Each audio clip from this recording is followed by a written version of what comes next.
Welcome to the Proteus Leader Show, a podcast for forward-looking leaders driving transformation in their organizations, within their teams, or for themselves. Your host today is a senior leader at Proteus International, a firm that partners with companies around the world to make true transformation easier through change consulting, leadership development, and executive coaching. If you're looking for fresh perspectives and practical insights you can take back to work today, you're in the right place. Enjoy the episode. What if the difference between an average board and an exceptional one comes down to something we can actually define and measure? Too often, boards are judged by reputation, experience, or instinct alone, when the real question is whether they are truly helping the organization think better, decide better, and create greater value. And when we start to assess that more intentionally, we open the door to a very different kind of board performance. Welcome to the Proteus Leader Show. Today we're diving into that exact topic that matters enormously to CEOs, founders, chairs, and board members alike. What makes boards truly effective, and how do we assess that effectiveness in a way that is practical, useful, and grounded in real impact? I'm delighted to welcome Bob Arciniaga to the show. Bob is the founder of Advisory Board Architects and co-founder of Boardology, a platform focused on helping organizations optimize board performance. His work centers on designing fiduciary and advisory boards that are aligned to a company's strategic imperatives and on measuring board performance through what he calls the 3 E's: engagement, efficiency, and effectiveness. Bob, it's wonderful to have you with us. Marie, it's wonderful to be here. Thank you for the invite, and I'm looking forward to our conversation today. Same here. Now, let's dive right in.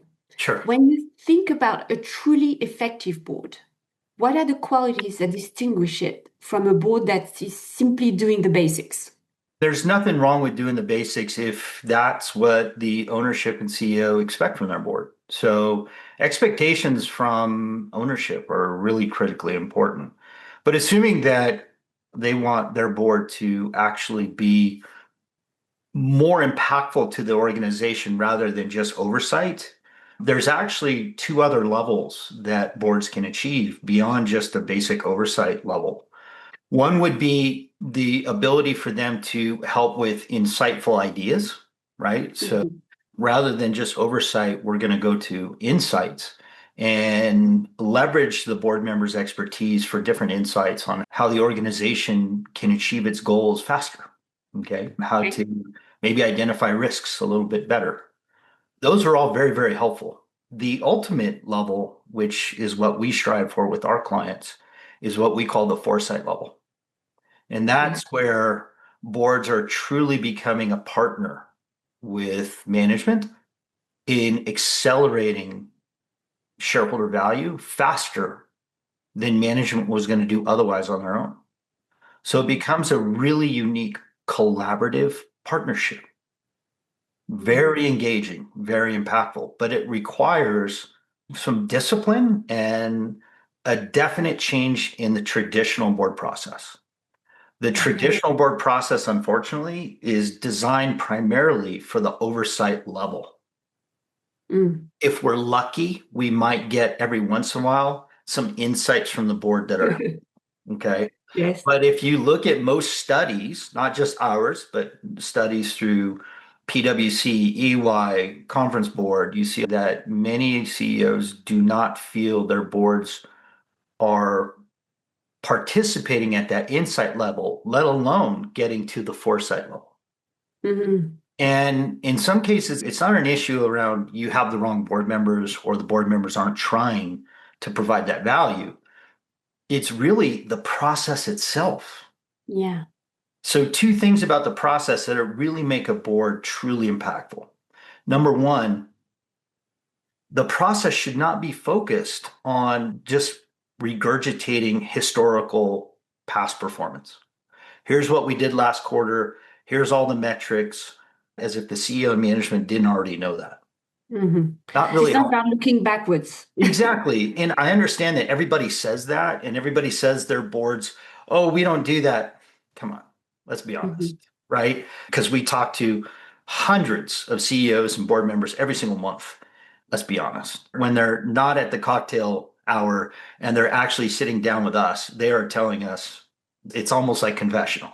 Okay. We start to really understand that actually the board's adding very, very little value, at least to the perception of management, which means essentially they're not. And I'm not saying they're not doing what they're supposed to be doing. I'm saying they're not doing it to an exceptional level that would benefit shareholders. Yeah. Okay. Truly benefit shareholders. As you're talking about the process, often the executive team would speak for the majority of the board meeting. So there's also little time for board members to contribute, to bring insight, or even less foresight. Yeah, and that's something that in our system we've drastically changed. The system does not allow for the management team and the CEO to present information. By the way, that's what the board documents are for. The board documents are the historical backdrop, right? So if we're doing the board documents properly, why does management need to regurgitate what we've already sent? I assume the board members can read. And by the way, even if they can't read, nowadays, you don't even have to read anymore. You can have your computer read it to you. So or get a summary. Or get a summary or whatever, right? And so that's not the difficult part. The difficult part is why are we regurgitating what we've already sent? Because sometimes the data itself that we're sending, it's good data, but it has no context.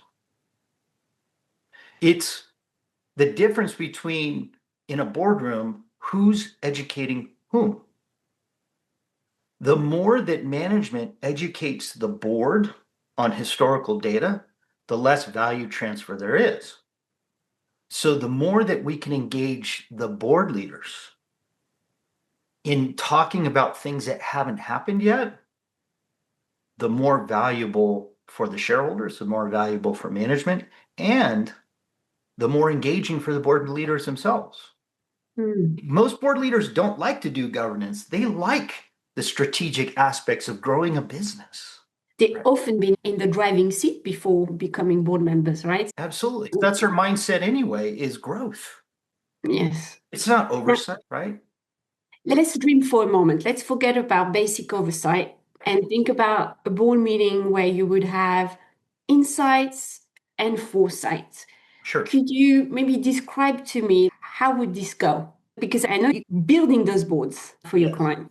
Yeah, we assess and get feedback from every board leader and every management team member after every single board meeting that we do globally.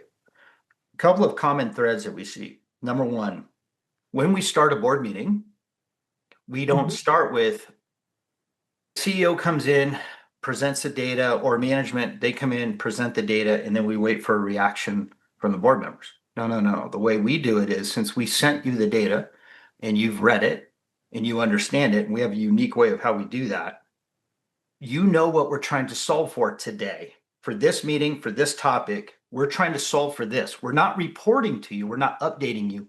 We are trying to solve something very strategic to our business. Now, because you read everything, guess what? Where we start with is, okay, board members, you're on. Time to start adding value. We don't need to hear from the CEO. You already have the CEO's information. What clarifying questions do you have? And what are your thoughts? What are your insights?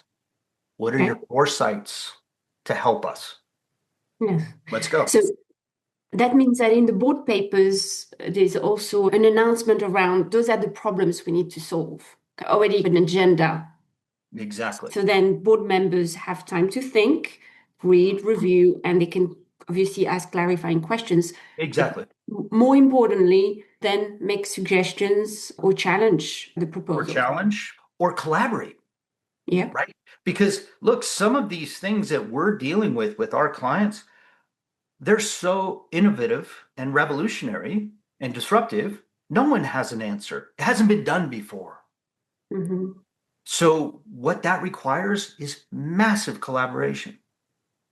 Yes. The way I would like to describe it, and it's a good analogy. Recently, the world was lucky enough to have astronauts go around the moon. Optimistic. which was amazing, right? Here's what's really interesting about it. That wasn't a 1 year or 2 year project. That was many, many years of work.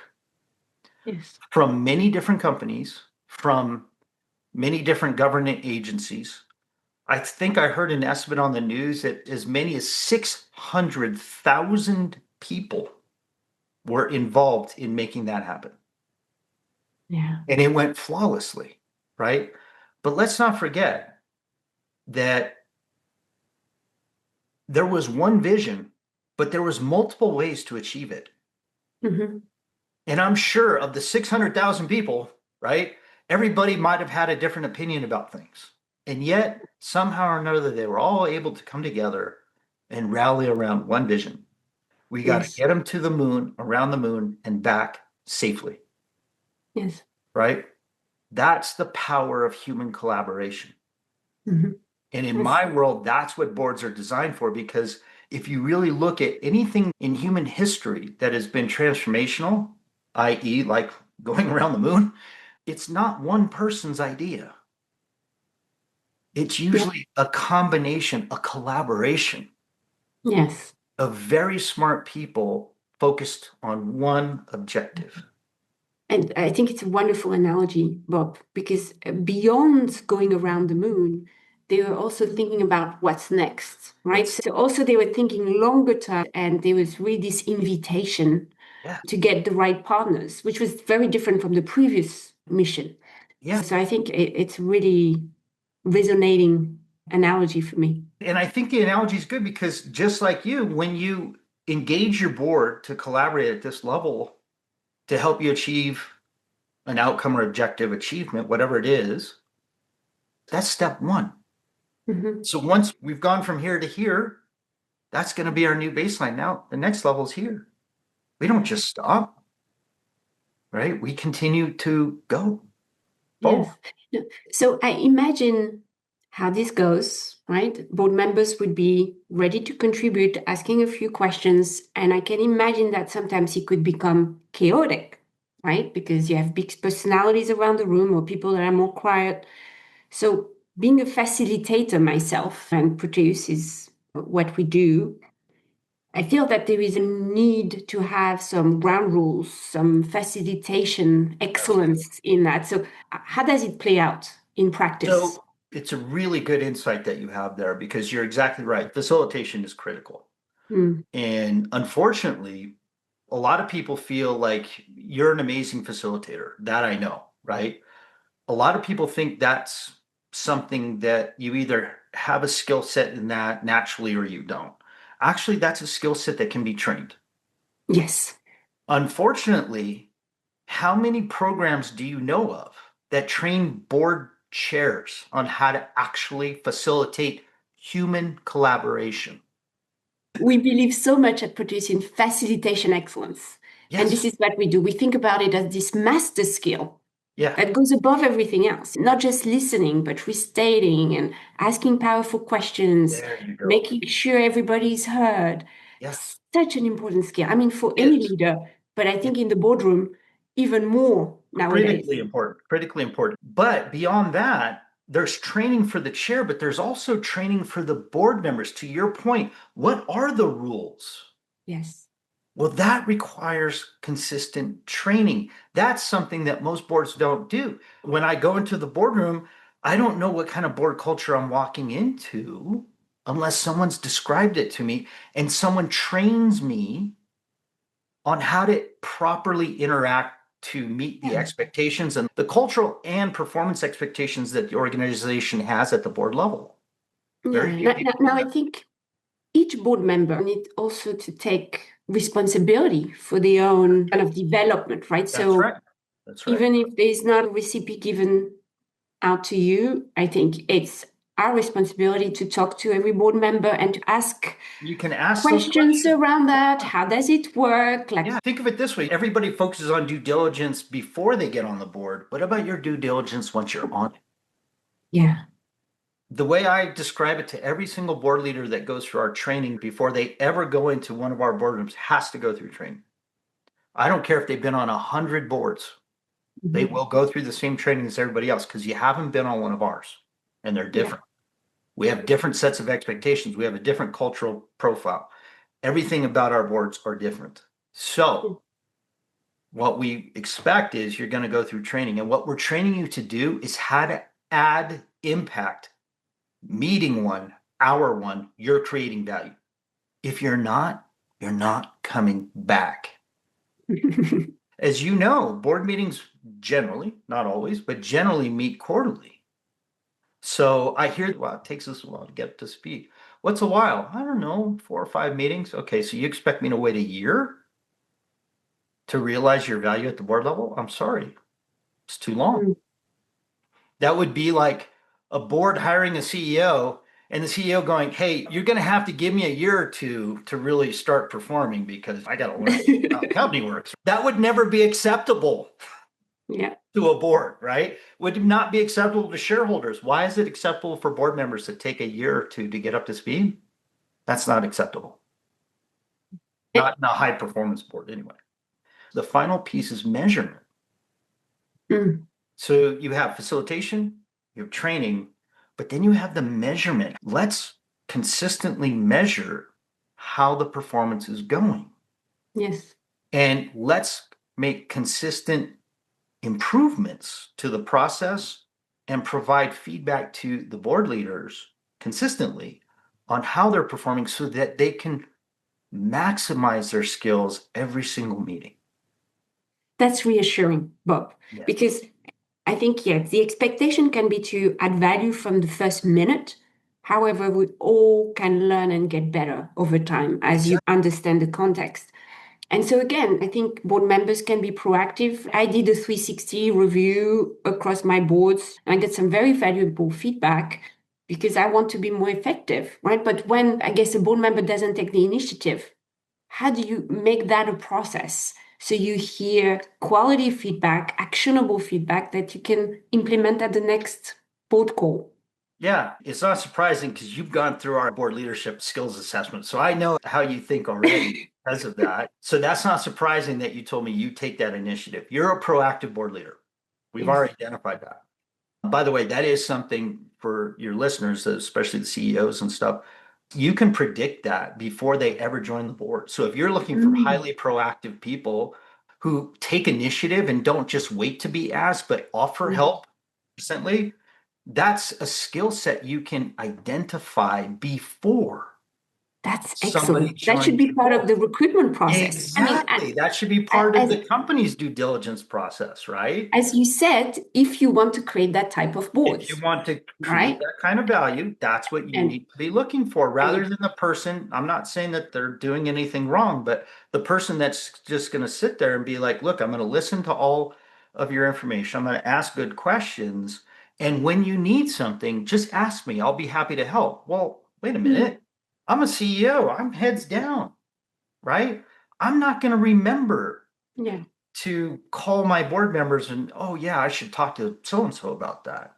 But if you're a board leader and like yourself, and you're naturally inclined to think that way of when I help the CEO with this, the next 2 or 3 steps they're going to need is probably here. I'm just going to go ahead and offer that now. Yes. Right? Okay. CEOs love that. When their board members are offering help, not when they're looking at the CEO saying, what help do you need? Really? If I have to tell you that, well, I have my own board. We drink our own Kool-Aid. Also, they might not know that this help is available because they don't know the depth of your network expertise. But I'm very interested by this assessment as part of the recruitment you're talking about, because I think we talk a lot about skills matrix, experience, right? So check the box as this board member, this degree, this experience, this skill set. But I think you're talking more about personality traits, attitude. So how do you assess that? We're really talking about leadership skills. Okay. And by the way, board leadership skills are very different than executive leadership skills.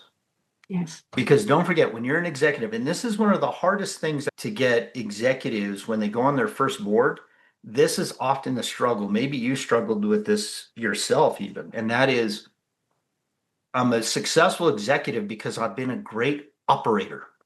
Mhm. Okay. I've been a great manager. And I'm really good at that. Now, I want to go on the board level because I've been so successful. But guess what? I haven't made that switch in my head between operator and strategist. Yeah, it's a You go big on to the shift. board. Big shift. Exactly. And I would say a lot Exactly. of board members are still CEOs, Yes. like I am. So I have to do Yeah. this shift almost Exactly. every couple of days. And it's a different attitude. Yeah. And by the way, you're not tactically operating this business. That's the CEO's job. That's his or her team's job. That's not your job, Yes. right? But as much as you can help them excel, Mhm. the more value you're creating for the shareholders. Rather than just, oh, you said you were going to do this. Now I'm going to hold you to that. I'm going to make sure you did those things in the time that you said. That's oversight. Yeah. That's not foresight. That's not insight. Yeah. That's oversight. Yeah. And so the proactivity gets you to that next level. Hi, everyone. It's Marie Holive, host of the Proteus Leader Show and CEO of Proteus International.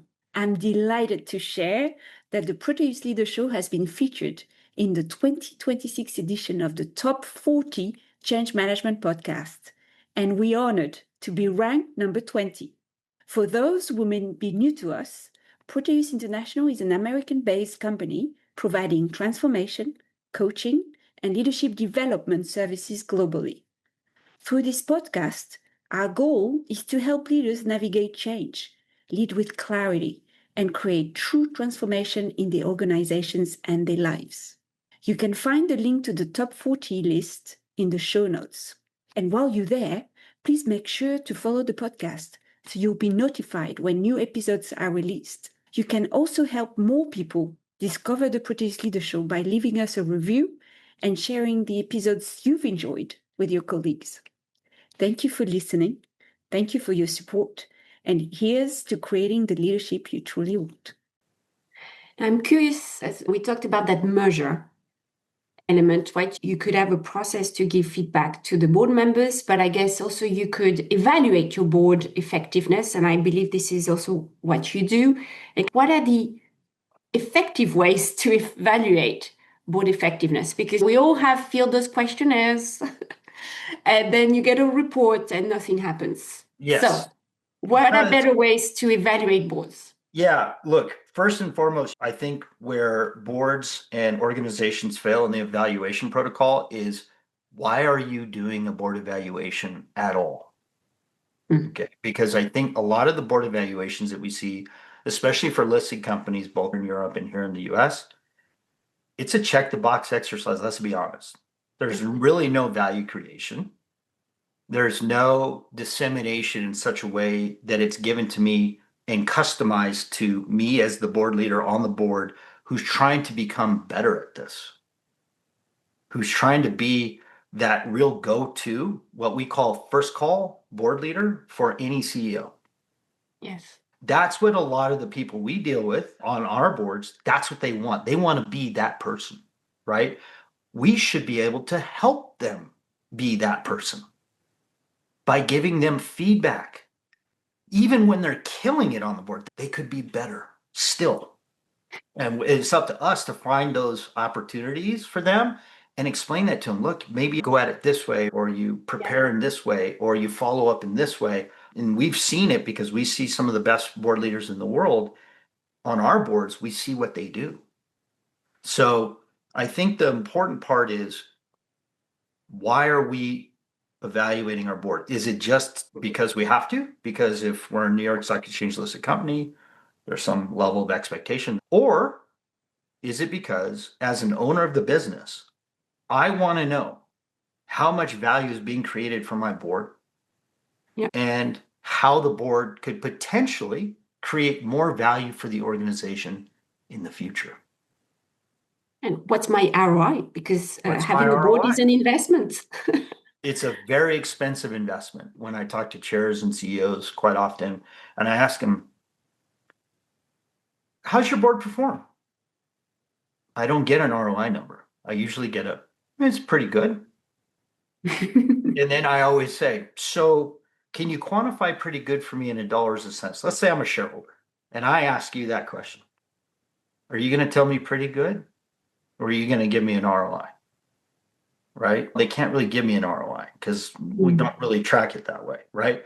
And yet, if you ask any board, how's the CEO performing? Part of their mandate, if they're doing proper oversight, is to put together a whole list of metrics that the CEO has to meet to prove that CEO is actually performing at a high level. Why is it any different for the board?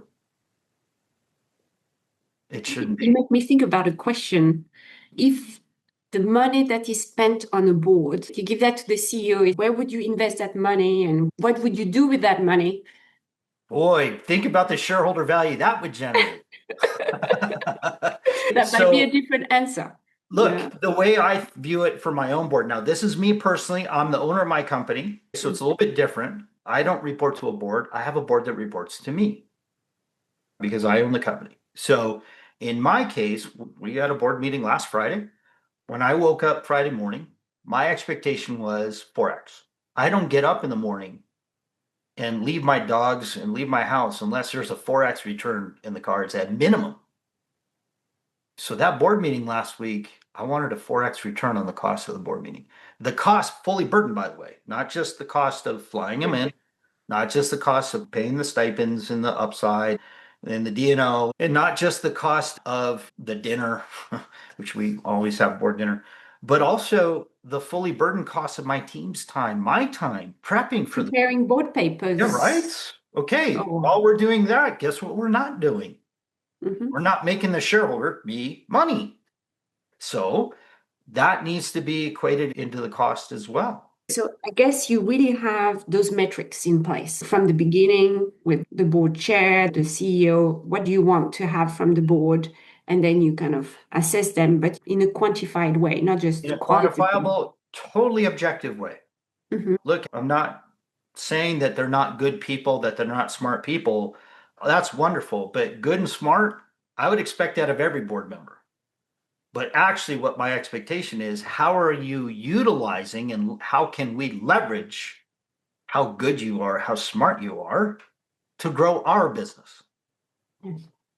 Beyond the questionnaire, and that could be part of the evaluation, you also do interviews and you also do observations.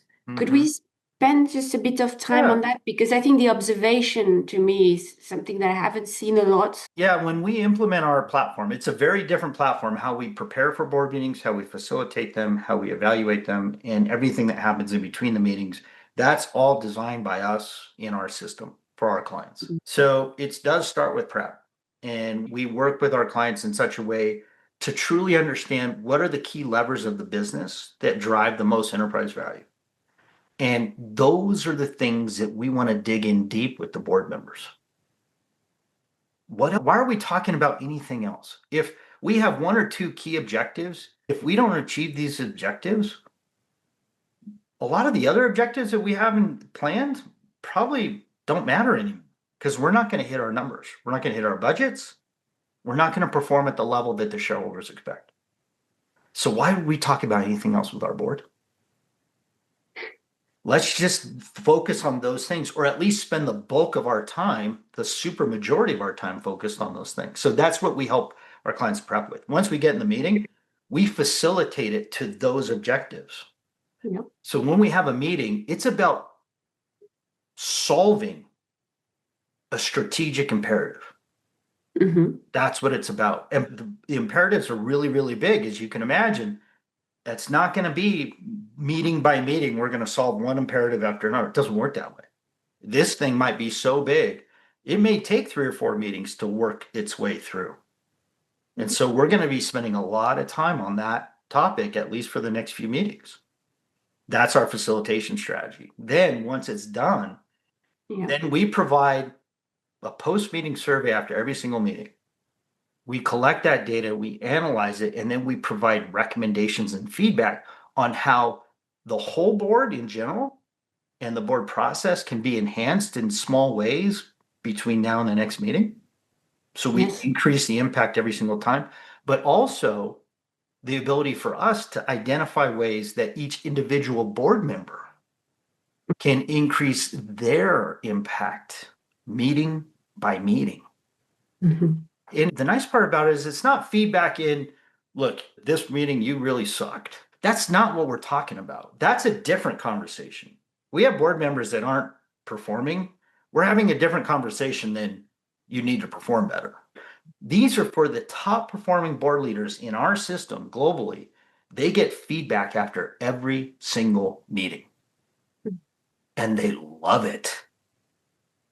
They want that feedback. Feedback is a gift. I It always, is.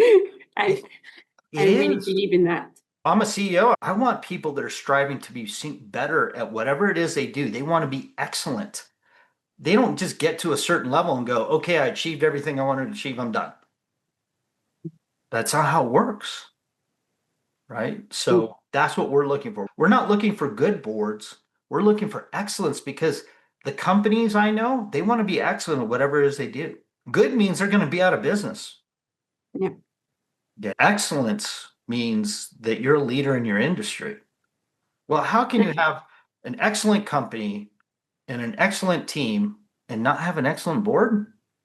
I really believe that boards can be differentiators They in can't. today's world, right? We call them force multipliers.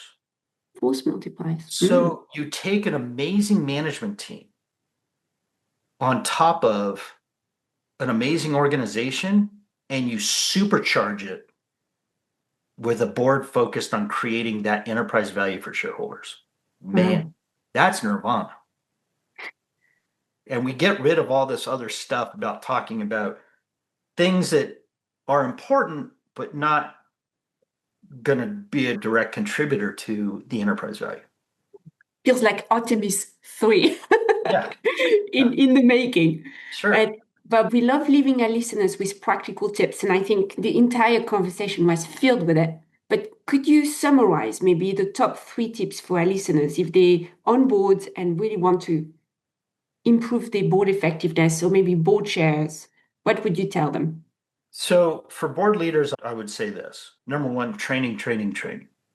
To be really excellent, this requires a lot of repetition. The way that most of us have been told how to add value to a board is wrong. This nose in, fingers out. Oh my God. If I hear one more person say that, it's almost like a binary choice. I either have to be fully tactically in, which you can't be if you're a board leader, right? Or I'm going to be so reactive and wait for the CEO to reach out to me. Are you kidding? Are those the two only binary choices? No, that's not true. That's a fallacy. There's a middle ground here, which is I don't have to be tactical. I don't have to be operational, but I can still be highly proactive. Yeah. I can take this job so seriously that the point when I entered the company at the board level, the company was worth X. My goal when I leave, the company should be X plus. Okay. Or else you didn't do your job. You did not. Maybe you checked all the boxes, but you didn't contribute to that growth at all. Yeah. There is a real change of mindset. It is changing the mindset of how am I going to react to how can I help? Yes. I think coming from a place of collaboration, being helpful, and sharing your thoughts and influencing ultimately. That's what we train people on. Ultimately, you'll never tell a CEO or management team what to do. You can only influence their thinking. It's awesome that you use that word because that's ultimately what you do when you're a board leader. When you're a world-class board leader, I've seen the best in the world do this, and they are master influencers. Yes. And it goes way beyond asking some good questions, right? I expect good questions. What I really want, though, as a CEO, is great ideas. Yeah, because I would describe it as sharing thoughts and ideas that then could click for the CEO. That's And he would then come to his own conclusion. And I've seen that happen, and everybody feels good around the table because there's a yes, lot of respect. And probably what the CEO comes up with is better than what you have thought because you don't have all exactly. the context. But Yes, you might have played a part that's in exactly kind of right. getting that idea coming That's to. exactly right. And here's the beauty when you put all this together, as we've been talking about, great prep, awesome facilitation, highly proactive board leaders. When we left our board meeting on Friday, I walked across the street from our office with our board leaders. I asked the board leader who got that survey that afternoon, but I was asking him, what'd you think of the board meeting? He goes, I got to be honest. We started the meeting and we started talking. And the next thing you know, I looked up and we're done. 4 hours went by like that. It went quick. Yeah. And he goes, and mentally, I'm exhausted. And I'm like, that's because I didn't talk. I let you talk. Yeah. I just asked, if anything, I was asking them questions. They weren't asking me questions. I was asking them questions because of their ideas. I was very intrigued by some of their ideas that I wanted to dig deep on how we could implement some of those ideas right now Yeah. that are going The to secret generate. of engagement, That's it. not to talk. Right? So, as a CEO, the more I can listen to my board leaders, the more opportunity they have to create that value. And the more as the shareholders will receive that value in the future. Bob, thank you so much. I feel so privileged that you came to the podcast because for me, it's thoughtful and practical at the same time. And what I'm taking away is that effective boards are not just about governance structures, impressive resume, basic oversight. They are about intentional design, the right mix of capabilities, strong engagement, an excellent process, and a willingness to assess honestly whether the board is truly helping the organization move forward. Yeah. And that matters, because as we said, it could be a real differentiator in today's world. Exactly right. I can't wait to get you in one of our boardrooms, Marie. I really can. You're Thank gonna you, you're Bob. gonna kill it for us. I know it. I hope this conversation has inspired listeners and gave a clear picture of what board effectiveness really looks like and some useful ideas on how to evaluate it. So do not hesitate to follow Bob on LinkedIn or Substack. I can assure you it's worth it. And if today's discussion also sparks your interest in joining a board yourself, I encourage you to listen to our episode number 109 with Jackie O'D, where we explore how to get your first board role. You can learn more about Proteus and how we support leaders and organizations at proteus-international.com. Thank you for tuning in. And until next time, here's to creating the board leadership you truly want. Thank you, Bob. Thank you. Thanks for listening to the Proteus Leader Show. We hope you're leaving with ideas you can put to use on your team, in your organization, or in your own career. To learn more about how we support true transformation through change consulting, leadership development, and executive coaching, visit us at proteus-international.com. Until next time.